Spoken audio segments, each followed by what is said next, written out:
প্রিয় সন্তান, ভিডিওটি শুরু করার আগে তোমাদের একটি কথা বলব। এই ভিডিওটি একদম শেষ পর্যন্ত স্কিপ না করে শোনো, কারণ আগের 4টি পয়েন্ট তোমার জীবনকে বদলাতে সাহায্য করবে। কিন্তু আজ আমি যে পঞ্চম পয়েন্টটি বলব, সেটি তোমার ভাগ্য পরিবর্তন করার শক্তি রাখে। আগের ভিডিওগুলোতে আমি তোমাদের বলেছি, 1. ভোরে ওঠো, 2. সৎপথে চলো, 3. নিয়মিত পরিশ্রম করো, 4. নিজের উপর বিশ্বাস রাখো। আর আজ আমি বলব 5 নম্বর এবং সবচেয়ে গুরুত্বপূর্ণ শিক্ষা হল কৃতজ্ঞ থাকো। সন্তান, পৃথিবীর অধিকাংশ মানুষ একটি বড় ভুল করে। তারা যা পেয়েছে তার জন্য খুশি হয় না, বরং যা পায়নি তার জন্য দুঃখ করে। তারা ভাবে, আমার যদি আরও টাকা থাকত, আমার যদি আরও ভালো চাকরি থাকত, আমার যদি আরও বড় বাড়ি থাকত। এই চাওয়ার কোনো শেষ নেই। কিন্তু আমি তোমাকে একটি প্রশ্ন করি, আজ সকালে তুমি কি ঘুম থেকে উঠেছ? তুমি কি নিজের চোখে এই সুন্দর পৃথিবী দেখেছ? তুমি কি নিজের পায়ে হেঁটেছ? তুমি কি নিজের প্রিয় মানুষদের সাথে কথা বলেছ?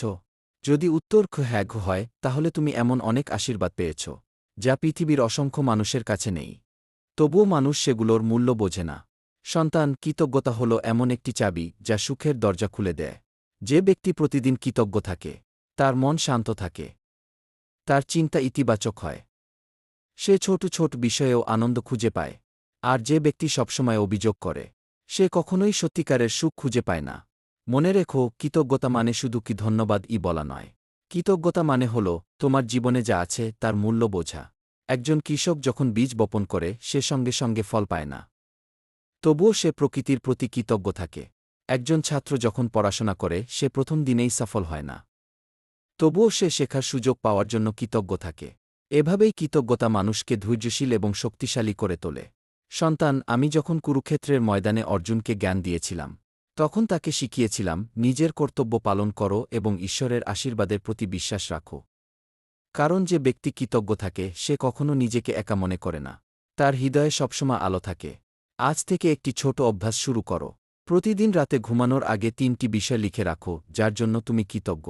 হয়তো তোমার পরিবার, হয়তো তোমার স্বাস্থ্য, হয়তো তোমার বন্ধু, অথবা হয়তো নতুন একটি সুযোগ। শুধু 30 দিন এই অভ্যাস চালিয়ে যাও। তুমি নিজেই দেখতে পাবে তোমার মন আগের চেয়ে অনেক বেশি শান্ত, আনন্দময় এবং আত্মবিশ্বাসী হয়ে উঠেছে। সন্তান, সাফল্য শুধু কঠোর পরিশ্রম থেকে আসে না। সাফল্য আসে একটি সুন্দর মানসিকতা থেকে।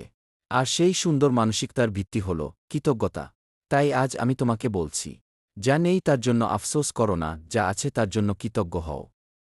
কারণ কৃতজ্ঞ হৃদয়ে ঈশ্বরের আশীর্বাদ সবচেয়ে বেশি প্রবাহিত হয়। আমি তোমার সঙ্গে আছি।